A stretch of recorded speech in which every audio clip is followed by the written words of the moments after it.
정돈 하시고 주일 오전 예배를 하나님께 올리겠습니다. 죄 많은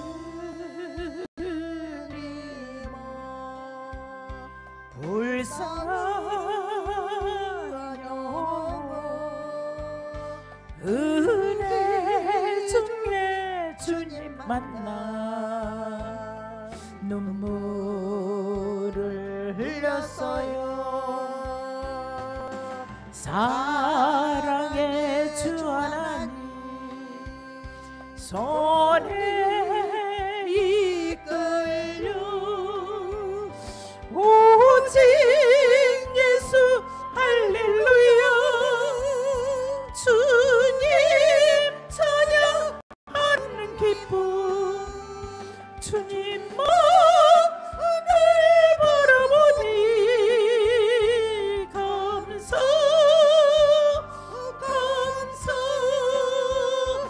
영죽을 영원 죄악된 슬픔 찬송 중에 주님 만나 새 삶을 얻었어요. 오만의 하나님 나를 붙드사 오직 예수 할렐루야 찬양 선교 그리고 그 능력 주시오니 감사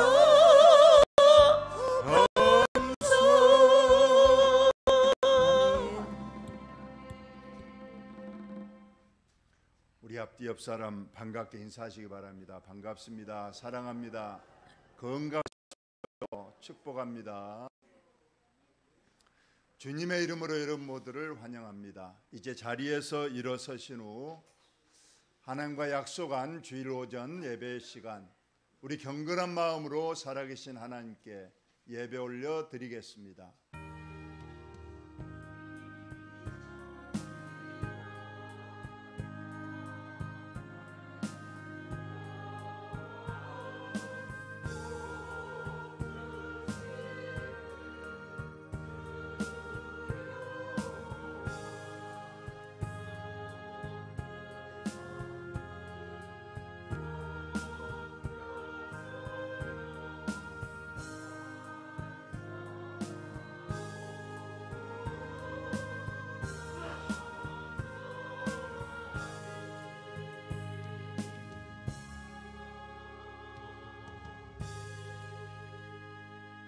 평안을 너희에게 끼치노니 곧 나의 평안을 너희에게 주노라.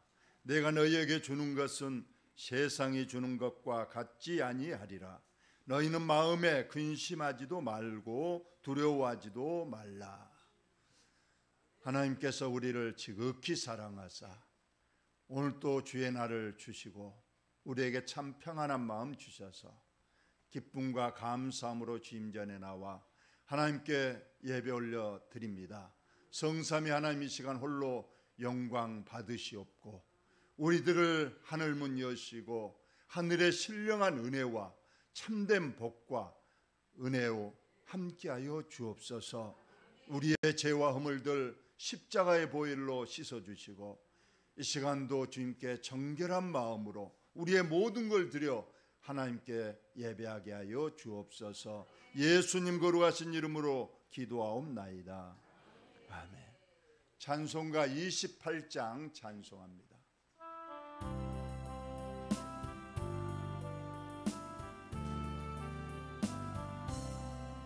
옥의 근왕 강림하사 찬송하게 하소서. 한량 없이 자비하시 천사들의 찬송가를 내게 가르치소서. 구속하신 그 사랑을 항상 찬송하리. 주의 크신 도움받아 이때까지 왔으니 이와 같이 천국에도 이르기를 바라네. 하나님의 품을 떠나 죄에 빠진 우리를 예수 구원하시려고 보혈을 주셨네. 주의 귀한 은혜 받고 일생 빚진 자 되네. 주의 은혜 사슬 내사 나를 주께 내소서. 우리 마음은 연약하여 범죄 하기 쉬우니 하나님이 받으시고 정국인을 지소서. 아멘. 자리에 앉으시고 오늘의 교동문 번호 제8번입니다. 교동문 번호 제8번.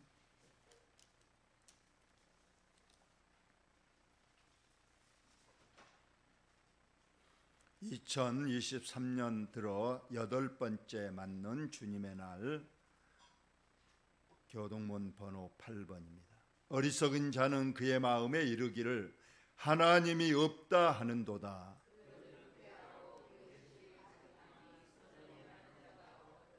여호와께서 하늘에서 인생을 굽어 살피사 지각이 있어 하나님을 찾는 자가 있는가 보려 하신즉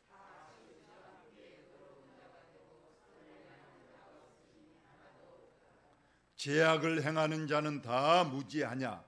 그들이 떡 먹듯이 내 백성을 먹으면서 여호와를 부르지 아니하는도다.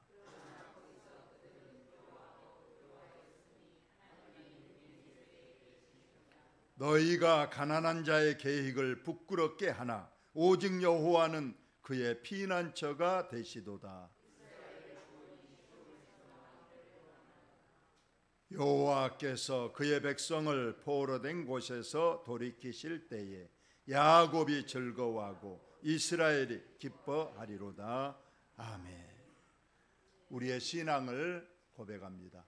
전능하사 천지를 만드신 하나님 아버지를 내가 믿사오며 그의 아들 우리 주 예수 그리스도를 믿사오니 이는 성령으로 잉태하사 동정녀 마리아에게 낳으시고 본디오 빌라도에게 고난을 받으사 십자가에 못 박혀 죽으시고 장사한 지 사흘 만에 죽은 자 가운데서 다시 살아나시며 하늘에 오르사 전능하신 하나님 우편에 앉아 계시다가 저리로서 산 자와 죽은 자를 심판하러 오시리라. 성령을 믿사오며 거룩한 공예와 성도가 서로 교통하는 것과 죄를 사하여 주시는 것과 몸이 다시 사는 것과 영원히 사는 것을 믿사옵나이다. 아멘. 찬송가 93장을 찬송합니다.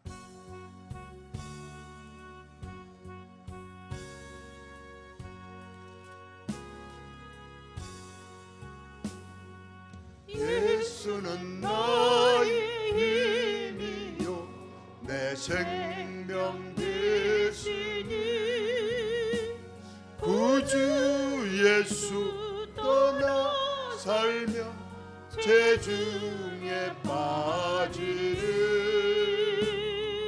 눈물이 앞을 가리고 내 맘에 근심 쌓일 때 위로하고 힘주실 주 예수. 예수는 나의 힘이요 내 친구 되시니 그 은혜를 간구하며 풍성히 받으리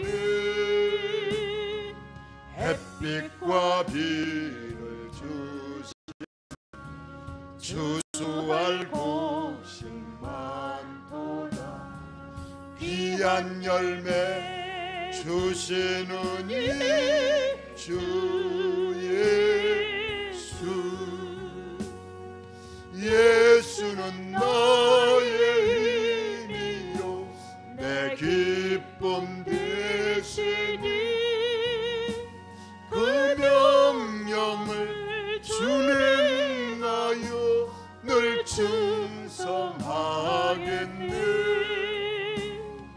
주야로 보호하시며 바른 길 가게 하시니 지지하고 따라가리 주 예수. 예수는 나의 힘이요 내 소망 되시니 이 세상을 떠나갈 때 곧 영생 얻으리.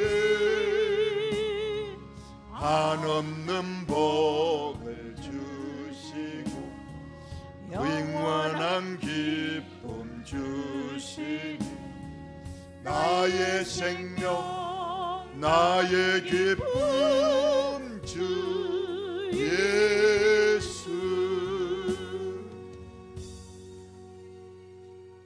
각병도 장로님 기도하시겠습니다.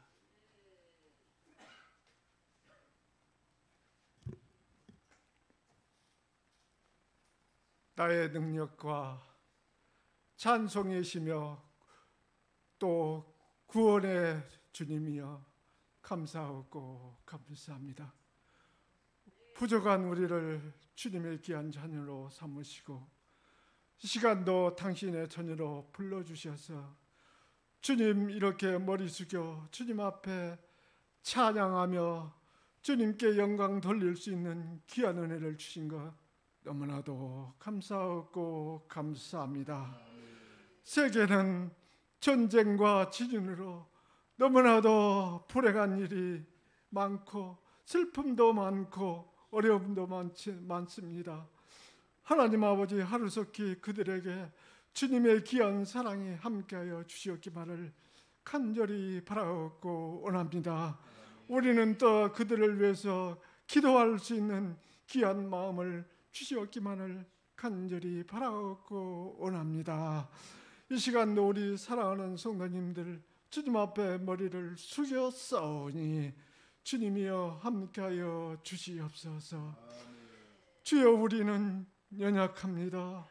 우리는 부족합니다.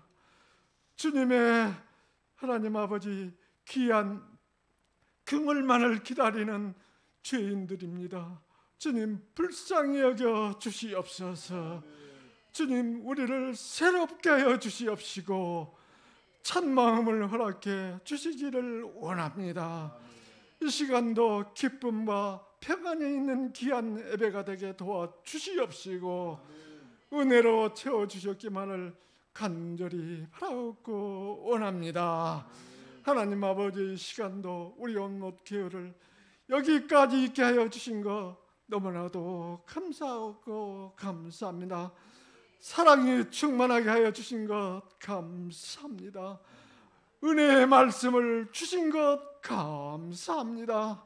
하나님 아버지 우리 온못 교회가 사람 살리는 귀한 교회가 되기를 원합니다.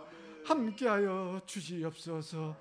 하나님 아버지 행함이 있는 믿음의 교회가 되기를 원합니다. 주님 통행해 주시옵소서. 귀한 성도님들 가정마다 행함과 믿음이 함께하는 가정 되기를 원합니다. 주님 함께하여 주시옵소서. 오늘도 하나님 아버지 몸이 불편하여 나오지 못한 귀한 성도들 이 시간도 찾아가 주시옵소서. 하나님 아버지 이 시간도 권사님 병원에서 하나님 아버지 주님 앞에 눈물로 기도하는 귀한 권사님 함께하여 주시옵소서. 주님 찾아가 주셔서 피 묻은 손으로 안수해 주셨기만을 간절히 바라옵고 원합니다. 하나님 아버지, 시간도 귀한 사역자님을 탄 위에 세우시고 귀한 말씀을 주실 때 우리의 심령이 주님 은혜로 채워 주시옵소서. 말씀에 은혜를 더하여 주시옵시고 감사가 더하여 주시옵시고 기쁜 마음으로 주님께 예배하는 귀한 시간 될 수 있도록 은혜를 더하여 주시옵소서.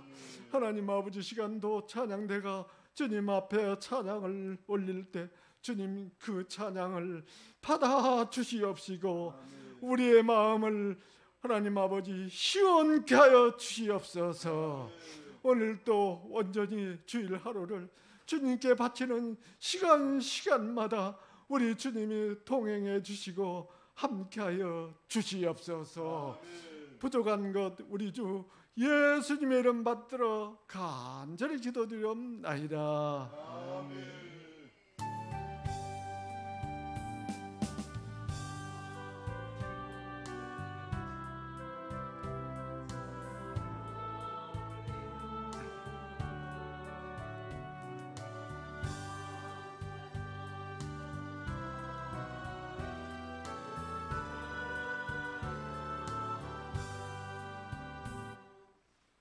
오늘 주시는 하나님의 말씀 신약성경 요한복음 21장입니다. 요한복음 21장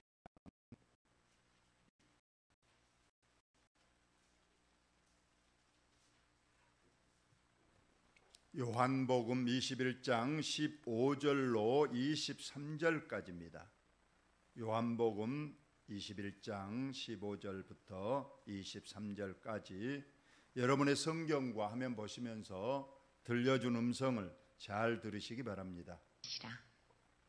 그들이 조반 먹은 후에 예수께서 시몬 베드로에게 이르시되 요한의 아들 시몬아 네가 이 사람들보다 나를 더 사랑하느냐 하시니 이르되 주님 그러하나이다. 내가 주님을 사랑하는 줄 주님께서 아시나이다. 이르시되 내 어린 양을 먹이라 하시고 또 두 번째 이르시되 요한의 아들 시몬아 네가 나를 사랑하느냐 하시니 이르되 주님 그러하나이다. 내가 주님을 사랑하는 줄 주님께서 아시나이다.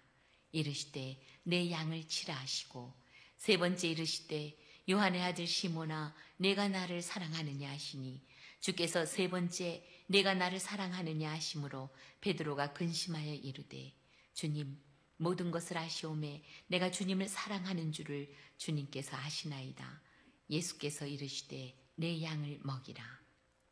내가 진실로 진실로 네게 이르노니 네가 젊어서는 스스로 띠띠고 원하는 곳으로 다녔거니와 늙어서는 내 팔을 벌리리니 남이 내게 띠띠우고 원하지 아니하는 곳으로 데려가리라. 이 말씀을 하심은 베드로가 어떠한 죽음으로 하나님께 영광을 돌릴 것을 가리키심이로라. 이 말씀을 하시고 베드로에게 이르시되 나를 따르라 하시니 베드로가 돌이켜 예수께서 사랑하시는 그 제자가 따르는 것을 보니 그는 만찬석에서 예수의 품에 의지하여 주님을 파는 자가 누구오니이까 묻던 자더라. 이에 베드로가 그를 보고 예수께 여짜오되 주님 이 사람은 어떻게 되겠사옵나이까? 예수께서 이르시되 내가 올 때까지 그를 머물게 하고자 할지라도 네게 무슨 상관이냐? 너는 나를 따르라 하시더라. 이 말씀이 형제들에게 나가서 그 제자는 죽지 아니하겠다 하였으나 예수의 말씀은 그가 죽지 않겠다 하신 것이 아니라 내가 올 때까지 그를 머물게 하고자 할지라도 내게 무슨 상관이냐 하신 것이로라. 아멘. 이 시간 우리 교회 찬양대가 하나님 앞에 찬양을 드립니다.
오늘은 너는 나를 따르라, 예수님께서 베드로에게 하신 너는 나를 따르라 이 말씀으로 하나님 말씀을 전합니다. 여기 앞에 무엇이죠? 꽃입니다. 꽃. 예쁩니까? 안 예쁩니까? 예쁜 게 보여야 되는데 마음이 힘들고 마음이 근심 중에 있으면 꽃이 보이질 않는다고 그럽니다.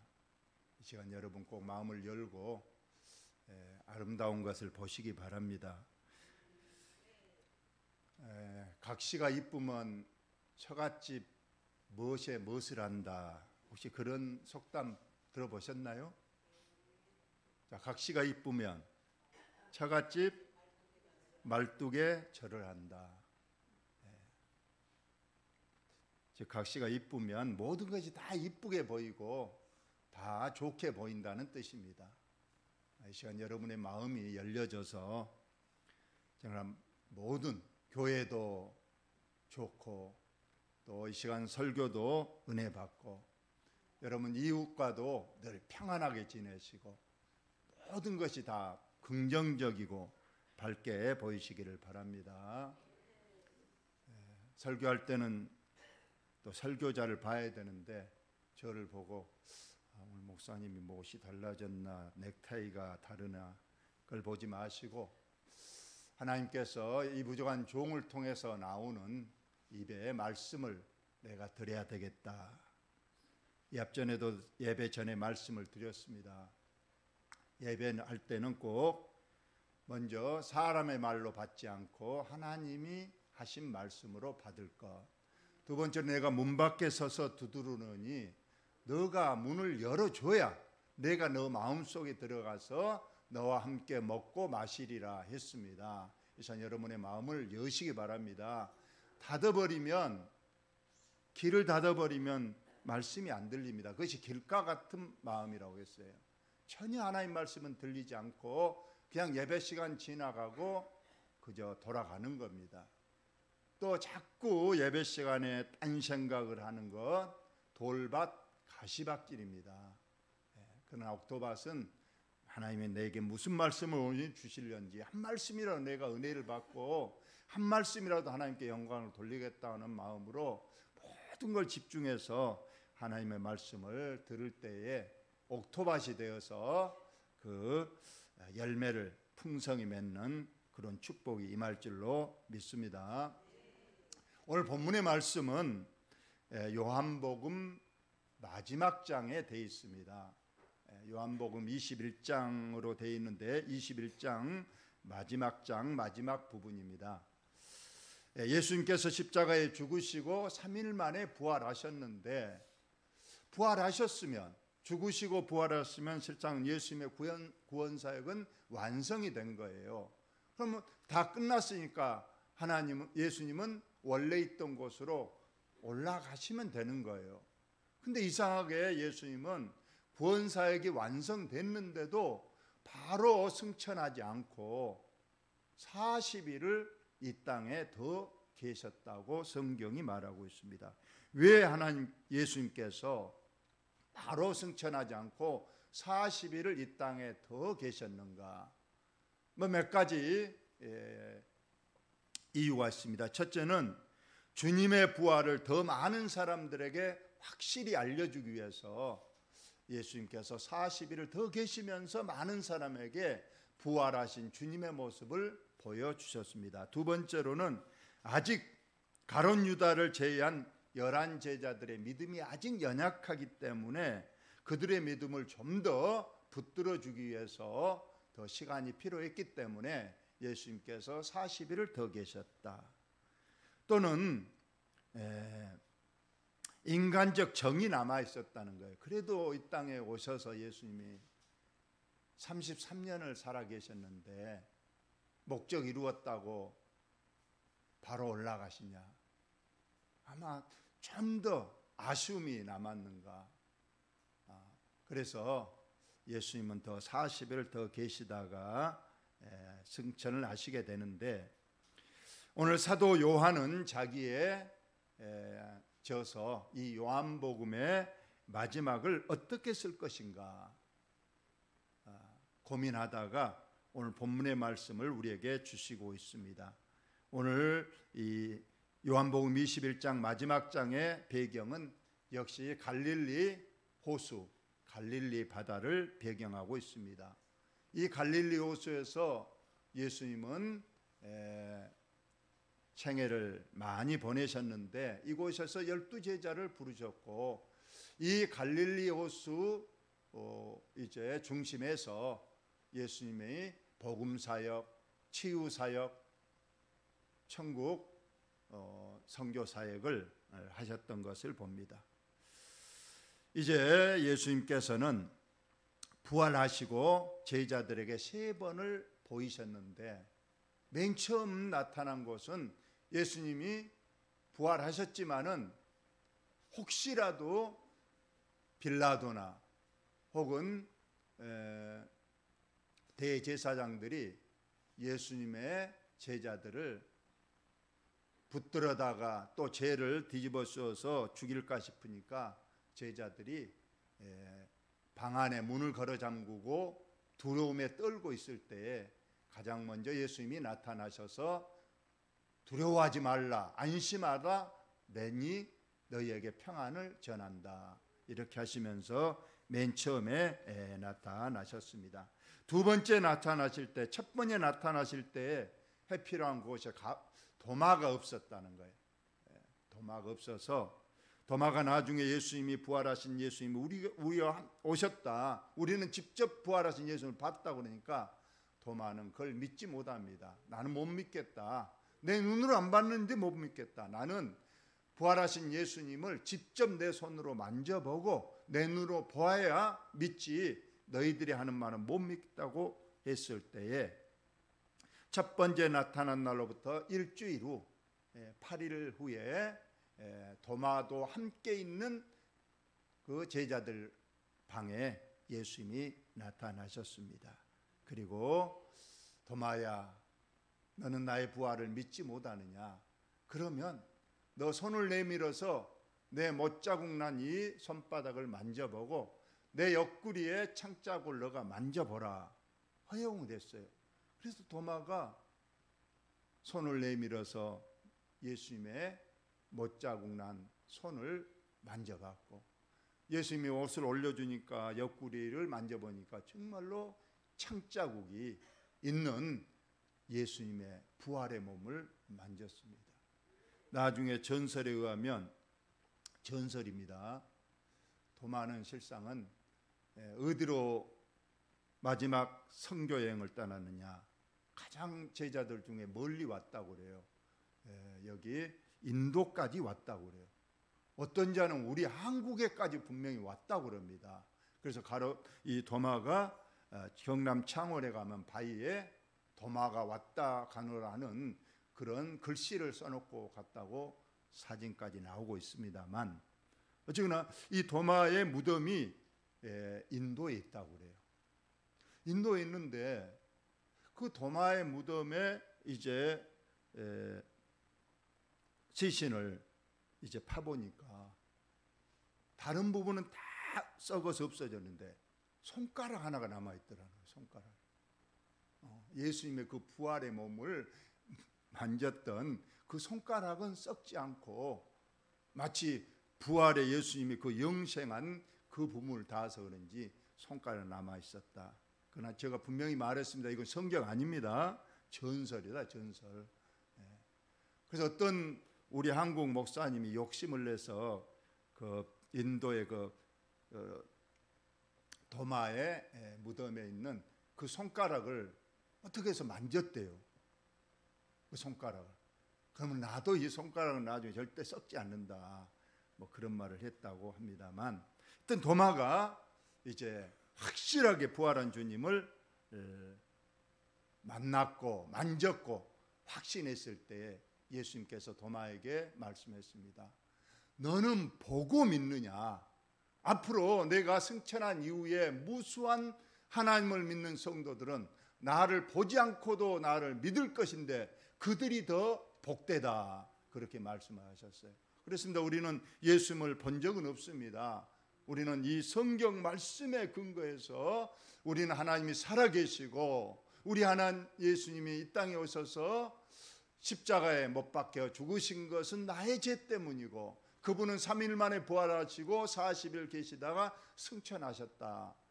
보지 않고도 믿으니 우리가 더 복되다는 말씀이 이루어진 것임을 우리는 믿습니다.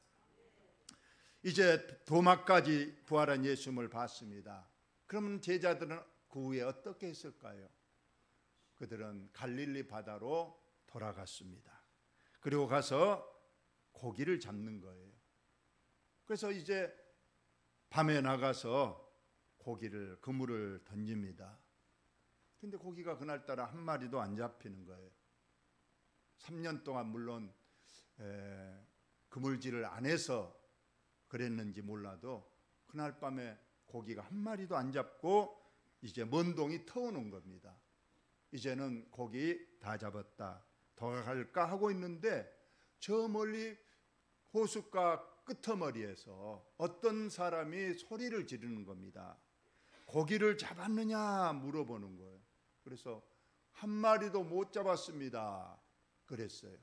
그랬더니 그 알 수 없는 한 사람이 말하기를 배 오른편에 그물을 던져봐라 그러는 거. 배 오른편에 그물을 던져라.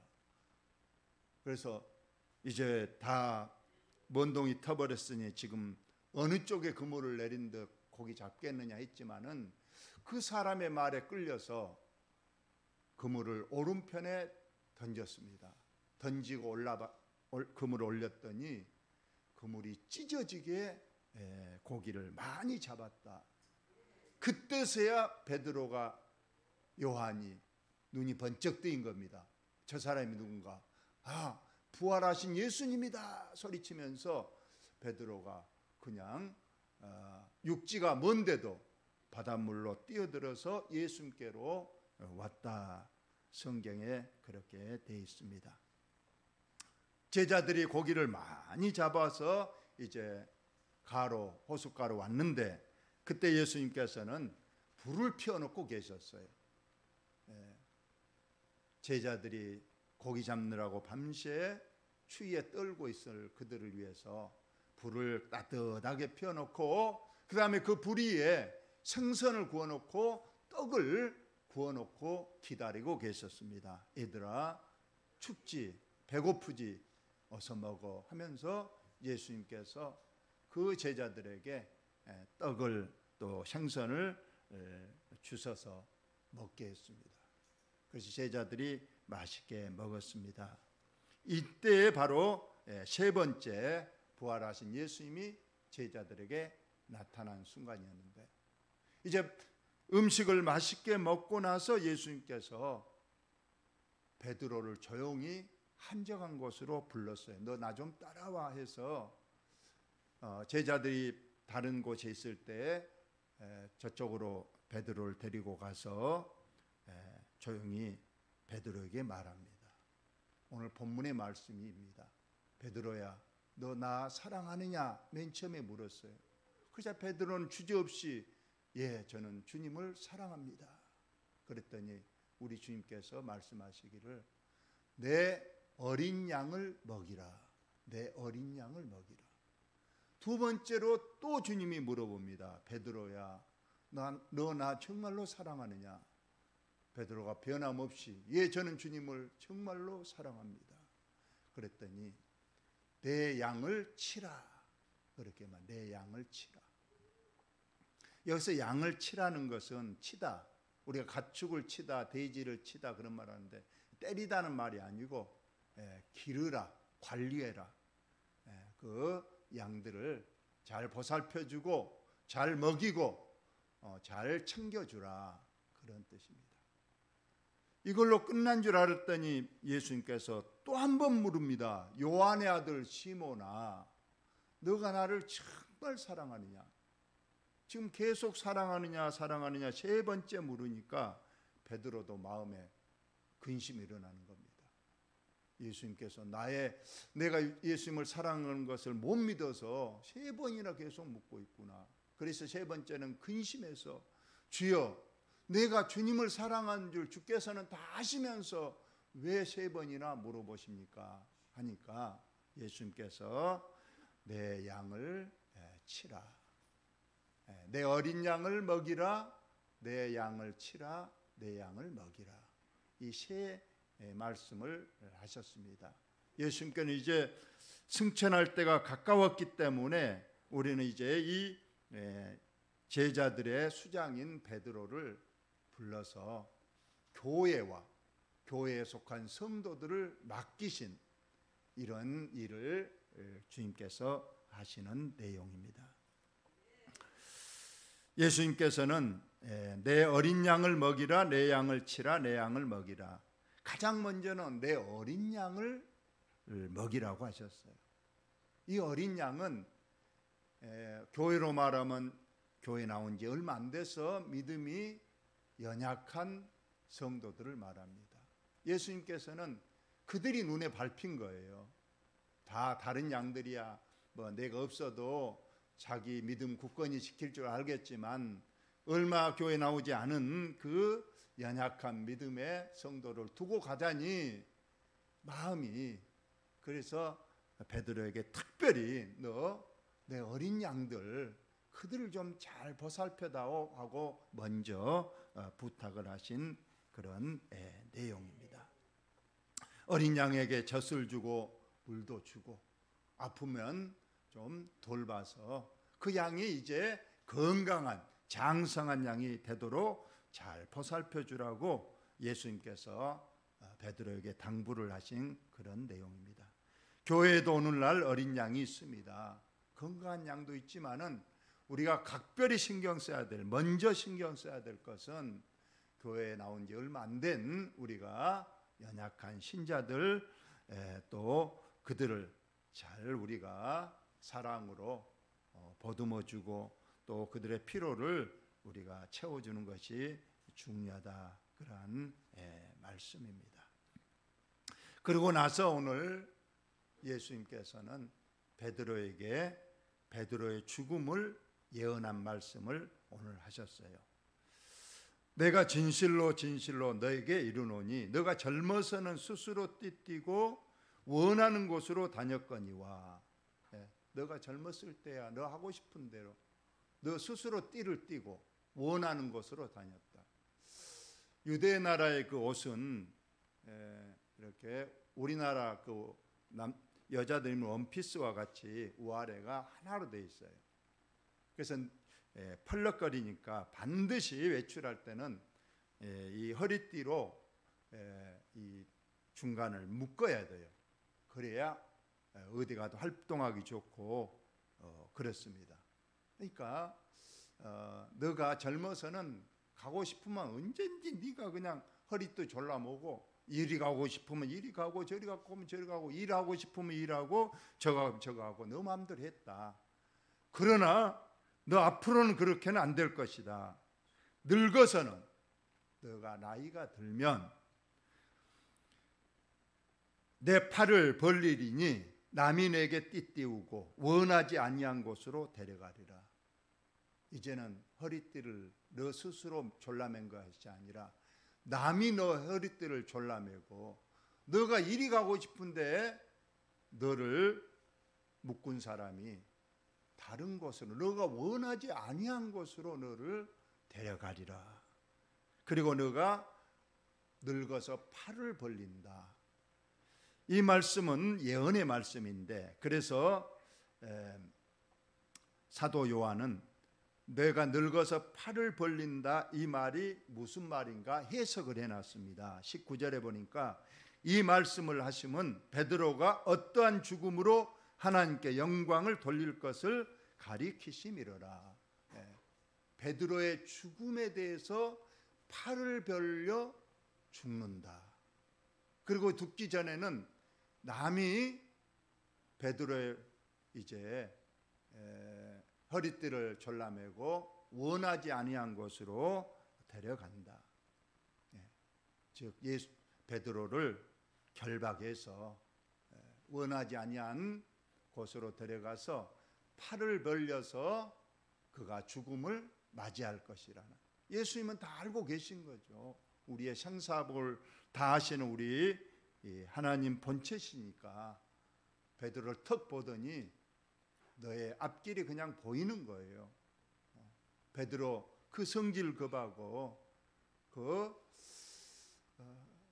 베드로 그가 젊어서는 마음대로 했지만은 이제 주님 뜻에 의해서 이제 결박을 당하고 원하지 않은 곳으로 가고, 그래서 팔을 벌려 죽는다. 그런데 이러한 죽음이 하나님께 영광을 돌린다, 이렇게 말씀이 되어 있습니다. 베드로의 이러한 죽음이 하나님께 영광이 되는 죽음이다. 그래서 베드로는 직감했어요. 예수님께서 내가 팔을 벌려 죽게 되고 나의 늙음하게 인생은 결코 순탄치 않는 삶이 이어지다가 내가 팔을 벌려 순교하게 될 것이라는 걸 알았습니다. 그런데 이때 베드로가 그럽니까? 예수님, 제가 끝까지 죽음으로 예수님의 뒤를 따르겠습니다. 이렇게 말하면 좋았을 것인데 베드로가 지금 오늘 보니까 또 더러 엉뚱한 얘기를 합니다. 베드로가 돌이켜 예수께서 사랑하시는 그 제자가 따르는 것을 보니, 여기서 예수님께서 사랑하는 제자, 바로 이 요한복음의 저자 요한입니다. 베드로와 요한은 여러 가지로 다릅니다. 나이 순으로 보면 가장 많은 제자는 베드로일 것이고, 가장 나이가 적은 제자는 이 사도 요한입니다. 이 사도 요한은 나이가 그 당시 20세가 안 됐을 걸로 보고 있습니다. 아주 젊습니다. 그래서 이 12제자 중에서 이 가장 어린 제자 요한은 항상 예수님 품에 안겨 있었다고 그러죠. 마치 어린 양을 하는 그 어머니 품에 안겨 있는 그런 어린아이와 같이 항상 예수님 곁에서 예수님 몸에 기대고 혹은 예수님의 다리에 그냥 베개하고 이렇게 하는, 그래서 항상 성경에서 예수님의 사랑하시는 품에 있는 제자, 그러면 그것은 요한이 되는 거예요. 그래서 베드로는 그때 예수님께 물어봤어요. 그렇습니까? 나는 그러면 순교하는데 이 젊은 이 제자 요한의 그 말로는 어떻게 되겠습니까? 하고 예수님께 물어본 거예요. 그러자 예수님께서 그 나이 어린 사도 요한의 앞날도 말씀해 주고 있습니다. 이에 베드로가 그를 보고 예수께 여짜오되 주님, 이 사람은, 즉 사도 요한의 말로는 나는 팔을 벌려 순교하겠지만 이 젊은 어린 사도 요한은 어떻게 되겠습니까? 하고 물어봤습니다. 그러자 예수님께서 말씀하시기를 내가 올 때까지 그를 머물게 하고자 할지라도 내게 무슨 상관이냐? 너는 나를 따르라.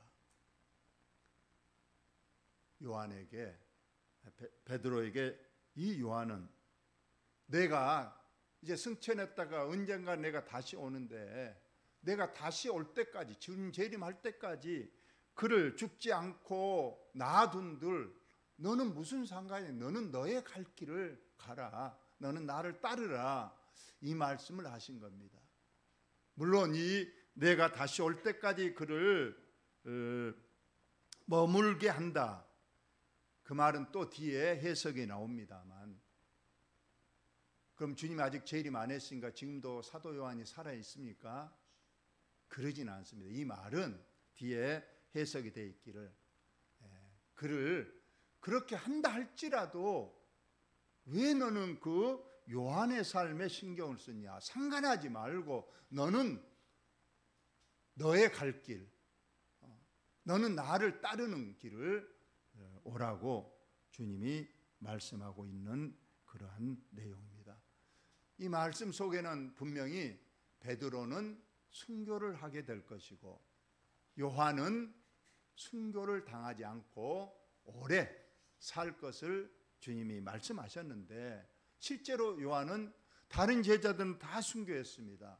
그의 생애를 온전히 다 살지 못하고 순교를 했지만은 사도 요한만큼 우리가 잘 아는 대로 예수님 승천한 이후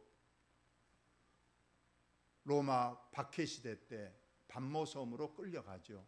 그래서 거기에서 이제 요한계시록을 쓰고 다시 에베소로 와서 그는 100세가 넘도록 에베소에 머물며 살다가 이제 장수하는, 그리고 자연사로 생을 마감하는 12제자 중에서 유일한 바로 순교를 하지 않고 장수하는 복을 누린 사람이 바로 사도 요한입니다. 우리는 오늘 두 사람의 어떤 죽음을 주님이 예언하셨습니다. 베드로에게는 순교의 예언, 사도 요한은 이제 장수의 예언을 하셨는데, 둘 다 우리 주님은 하나님께 영광을 돌리는 삶이라고 말씀을 하셨습니다. 그렇습니다. 저와 여러분도 그럴 거예요. 물론 우리가 오래 사는 것도 복입니다. 오래 살면서 하나님 일 많이 하다가 주님께 영광을 돌리다가 내가 주님 나라에 간다면 이도 하나님이 기뻐하시고 축복된 삶이지만, 또 우리 중에는 그러지 않고 주님이 일찍 또 부르시는 그런 분이 있습니다. 물론 일찍 데려가시면 남아있는 또 가족이라든가 우리 또 교회에서는 힘들고 어렵습니다만, 또 그 또한 오늘 보니까 하나님께 영광을 돌리는 죽음이라고 성경이 분명히 말하고 있기 때문에, 일찍 가신 분도 틀림없이 주님 나라에 가서는 왜 하나님 주님 이 땅에 더 살게 내일을 좀 더 놔두지 않고 빨리 이 천국으로 오겠습니까? 그렇게 말할 사람은 한 분도 없을 겁니다. 천국에 그 좋은 것을 갔는데, 물론 아까도 제가 말씀드렸습니다. 남아있는 가족이나 또 교회 주위 사람들이야 힘들고 어렵겠지만 본인은 그로 통해서도 하나님이 영광이 된다는 그러한 말씀입니다. 성경에 보니까 하나님께 영광을 돌린 것은 빛으로도 하나님께 영광을 돌리고 소금으로도 하나님 앞에 영광을 돌리라. 너는 세상의 소금이 되기도 하고 빛이 되기라고 말씀하셨는데, 빛으로 영광을 돌리는 것은 하나님의 살아계심을 많이 보여주면서 드러내주면서 삶을 살다가 인생을 마치는 사람입니다. 건강하게 장수하고 또 하나님께서 물질적으로 턱도 부어주셔서 또 자연스럽게 잘 되고, 그래서 많은 사람들이 저분이 교회 장로님이시고 저분이 교회 권사이고 그러니까 참 하나님께서 쌓을 곳이 없도록 복을 부어주셔서 잘 되고 또 강건하고 자녀들까지 다 복을 받는다. 이렇게 영광을 돌리면 그 삶은 빛으로 영광을 돌리는 겁니다. 그러나 교회에는 꼭 그런 사람만 있는 게 아니에요. 정말 하나님 앞에 믿음 생활 잘한데도 여전히 가난함을 면치 못하고 여전히 일생 질병을 늘 다 알고 살고, 자녀들도 그렇게 크게 잘 되지 않고, 그러지만 변함없이 교회에 충성하고 열심을 다합니다. 가난한 중에서도 믿음의 생활을 잘하는 거예요. 몸이 아파도 그것 때문에 하나님을 원망하지 않고, 하나님 그래도 내가 건강해서 죄짓고 하나님을 또 영광을 가르는 일을 할까 싶으니까 하나님께서 내게 그렇게 가시와 같은 또 이런 걸 주셔서 오히려 감사하면서 굳굳하게 병상에서도 기도하면서 의연한 믿음의 모습을 보여준다면 그것은 소금으로 하나님 앞에 영광을 돌리는 거예요. 그래서 빛으로 영광을 돌리는 성경에 많은 믿음의 선진들이 있잖아요. 우리가 모세, 그가 지팡이만 들기도 하면 홍해가 갈라지고 반석에서 물이 나오고 많은 기적과 이적을 베풀어서 그의 생애를 복되게 했습니다. 그러나 우리가 신약에 와서 우리가 사도 바울과 같은 사람, 얼마나 일생을 힘들고 어렵게 살았습니까? 그러지만 사도 요한이 한 번이나 하나님 앞에 불평했습니까? 감옥에서도 하나 어떻게 하면 내가 감옥에서 내가 편지라도 써서 내가 복음을 전하고 전도하고 내 생애를 마치하자면서 끊임없이 글을 쓰고 나가면 입을 벌려 전도하고, 그러지만 가는 곳마다 매를 맞고 갇히고 육체에 말뚝을 박아놓은 것과 같은 큰 질병을 달고 살면서도 그는 하나님 앞에 영광을 돌리고 그의 말로도 처참하게 목이 잘리는 이런 삶은 우리가 소금으로 영광을 하나님께 돌린다, 이렇게 말할 수가 있습니다. 오늘 베드로에게 예수님께서 이제 너의 앞날은 꽃길이 있는 것이 아니라 너의 앞날은 고생길이다 말씀했어요. 남이 너를 꽁꽁 묶어서 너가 원하지 아니한 곳으로 데려가서 급기야는 너를 팔을 벌려 십자가에 못을 박아서 너를 처참하게 죽일 일이 너 앞길에 남아있다. 너 각오해라. 그러지만 너는 나를 따르라고 말씀한 겁니다. 주님이 늘 말씀했습니다. 나를 따르는 길은 너를 부인하고, 즉 너 고집, 너 생각, 너 지식, 경험 버리고 이제는 말씀의 기준이 되고 말씀 앞에서는 나의 모든 것을 다 이제 부인해야 됩니다. 그 다음에 십자가를 지고 나를 따르라 했어요. 십자가는 고통입니다. 힘든 겁니다. 그러지만은 베드로에게 그렇게 말씀했습니다. 너는 빛으로가 아니고 소금으로 영광을 돌리는 삶이니 너 각오하라고 말씀을 하고 있습니다. 원하지 아니한 곳으로 너를 데려가리라고 말씀하셨는데 우리 인생은 늘 원하지 아니한 일이 많이 일어납니다. 여러분 혹시라도 지금 원하는 배우자와 결혼을 하고 살고 있는가? 원하는 내가 정말 어릴 때부터 꿈꿔왔던 직장과 일터에서 지금 일하고 있는가? 내가 꿈꿨던 그런 가정을 내가 지금 이루고 있는가? 내가 원하는 이웃들을 만나서 나는 행복하게 살고 있는가? 우리는 생각을 해봅니다. 서울대학교 신입생들에게 물어봤답니다. 당신이 진정 원하는 학과에 지금 들어와 합격해서 만족합니까? 물어봤더니 서울대 신입생 절반 이상이 점수 때문에 내가 원하지 아니한 과에 어쩔 수 없이 내가 들어와 있습니다. 그랬더라는 거예요. 원하지 아니하는 거. 직장 생활도 생활자에게도 다 그렇습니다. 지금이라도 이직하고 싶고 그만두고 싶고 그러면서도 지금 원하지 아니하는데도 계속 있다는 거란 말씀입니다. 다시 태어나면 이 사람과 다시 결혼하겠냐고 물어봤더니 그 결과는 우리가 말하지 않아도 잘 아는 거예요. 여러분 앞으로 저와 여러분 앞에 베드로처럼 원하지 아니한 일이 일어난다 할지라도 여러분 흔들리지 마시고 너는 나를 따르라. 베드로는 말씀하셨듯이. 그리고 베드로는 이 말씀을 충실히 지켰습니다. 그래서 그는 끝까지 교회의 머리가 되어서 교회의 이제 일꾼이 되어서 예수님께서 어린 양을 먹이고 내 양을 치고 내 양을 먹이라는 이러한 사명을 잘 감당하다가 그가 십자가에 팔을 벌려 죽을 때 베드로는 한술 더 떠서 나는 예수님처럼 이렇게 온전히 십자가에 못 박혀 죽기를 어찌 감당하랴. 나를 차라리 거꾸로 십자가에 내 팔을 벌려 못 박혀 죽으라 해서 베드로는 그렇게 팔을 벌려 죽었지만은 스스로 원해서 거꾸로 못 박혀 죽였다고 우리 교회사에 나타나고 있습니다. 아무쪼록 오늘 주님이 우리 앞에 어떤 일이 있든지 너는 나를 따르라 말씀하셨으니 우리에게 맡겨진 그 길 저와 여러분이 충실히 가시기를 예수님의 이름으로 축원을 드립니다. 하나님 우리 아버지, 오늘 우리에게 너의 앞길은 어떻게 될 것인가?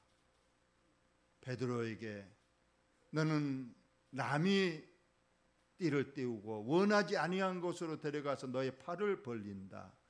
베드로의 죽음이 하나님께 영광을 되는 그런 뜻을 말했습니다.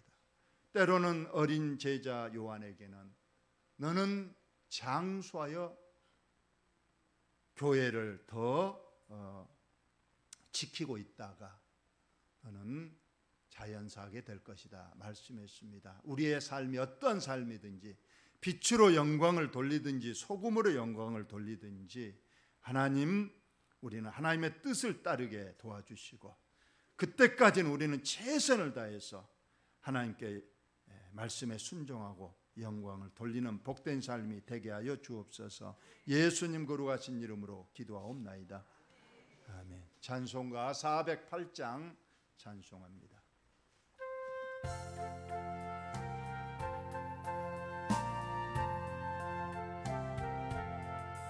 나 어느 곳에 있든지 늘 마음이 편하다.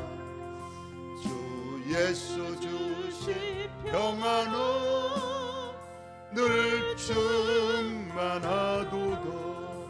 나의 마음속이 늘 평안을 나의 마음속이 늘 평안이 악한 죄 파도가 많으나 마음이 늘 평안을 내 마음에 솟는 영생수 한없이 흐르니 목마름 다시 없으며 늘 평안하도다. 나의 마음속이 늘 평안해 나의 마음속이 늘 평안해 악한 죄 파도가 많으나 마음이 늘 평안해. 대신 주의 사랑을 영원치 못하네. 그 사랑 내 맘 여시고 소망을 주셨네. 나의 마음속이 늘 평안해 나의 마음속이 늘 평안해 악한 죄 파도가 많으나 마음이 늘 평안해. 예수 온갖 고난을 내 몸소 당했나. 주 함께 고난 받으며 멸루가 높겠네. 나의 마음속이 늘 평안해 나의 마음속이 늘 평안해 악한 죄 파도가 많으나 마음이 늘 평안해. 하나님께 귀한 예물을 봉헌합니다. 소득의 11조를 봉헌합니다. 감사 예물을 봉헌합니다. 주일 예물을 봉헌합니다. 국내 5교회 선교 예물 봉헌합니다. 광명자 권사님과 박순자 집사님 생일 감사 예물을 봉헌합니다. 창세전에 우리를 너는 내 것이라 자녀로 삼으시고 때가 되면 이 땅에 보내셔서 믿음으로 살게 하시고 그 시간 예배하며 귀한 예물 주의 손에 봉헌케 하시니 감사합니다. 이 예물에 우리의 기도의 싸우니 우리 하나님 함께 선을 이루도록 도와주시고 꼭 내 원대로가 아니라 아버지의 기쁘신 뜻대로 이루어지게 하시고 우리는 무슨 응답을 주시든지 아멘으로 받게 하여 주옵소서. 강명자 권사님, 박순자 집사님 그 생일을 복되게 하시고 그 생애를 주님이 늘 동행해 주셔서 늘 주님께 영광을 돌리는 삶이 되게 하여 주옵소서. 예수님 거룩하신 이름으로 기도하옵나이다. 아멘. 장로님 강해 주시기 바랍니다.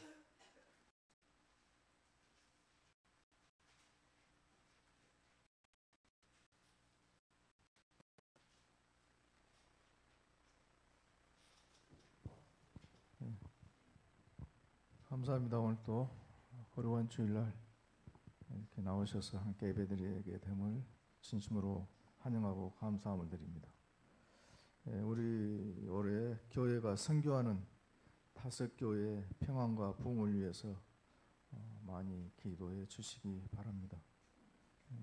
그리고 병원, 요양원 입원 식구들, 통원 치료 중인 그런 식구들, 장기 결석 중인 식구들을 위해서 계속적으로 우리가 기도를 해주시면 감사하겠습니다. 그리고 다음 주 오후 예배는 최근 큰 지진으로 인해서 고통 중에 있는 트르키예와 전주 화실항교회 사모님을 위해서 예배를 헌신 예배 드리고 또 헌금을 드리는 그런 예배를 드리고자 합니다. 그 트르키예 좀 이렇게 뭐랄까 읽기도 좀 생소하고 어렵습니다. 옛날에 이 이름으로 바뀌기 이전에는 터키라는 나라였는데 터키는 조금 많이 익숙한 그런 나라 이름이었습니다만 터키가 이렇게 지금 바뀐 것 같습니다. 많은 그 인명피해가 났고 또 우리나라 전쟁 때 우리나라를 위해서 피를 흘렸던 그런 나라로 그렇게 우리가 알고 있고 그래서 이제 빚진 자의 심정으로 그렇게 좀 이렇게 관심을 갖고 특별히 우리나라 모든 지금 각 기관에서도 다 지금 그 나라를 위해서 지금 성금들을 하고 그런 것 같습니다. 우리 교회에서도 그래서 지금 다음 주일 오후 예배는 예배를 드리고 특별 헌금을 한다는 것으로 알아주시고요.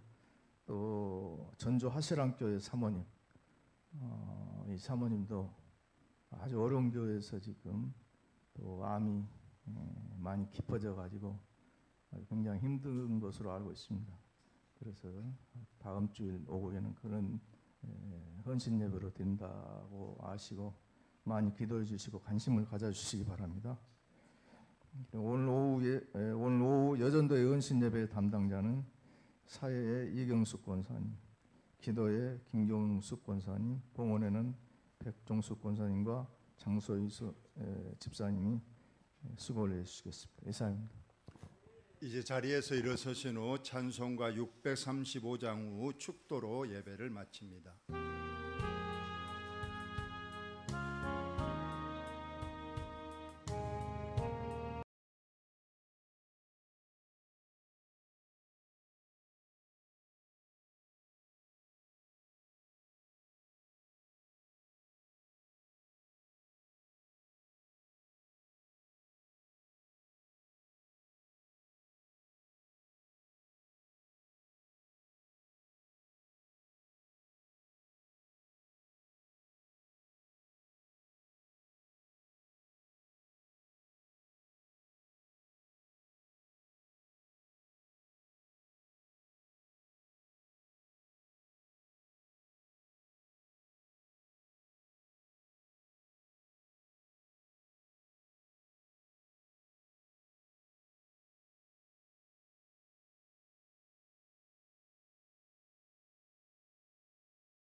복의 근원 되시는 주 예수 그리스도의 은혜와 우리 아버지 사랑하심과 성령님 교통하심이 내 생에 어떤 일이 닥치든지 나를 부인하고 십자가를 지고 주님을 따르겠노라 다짐하는 우리 사랑하는 식구들과 우리의 자녀들, 가정, 생업 위에 지금부터 영원토록 함께 있을지어다.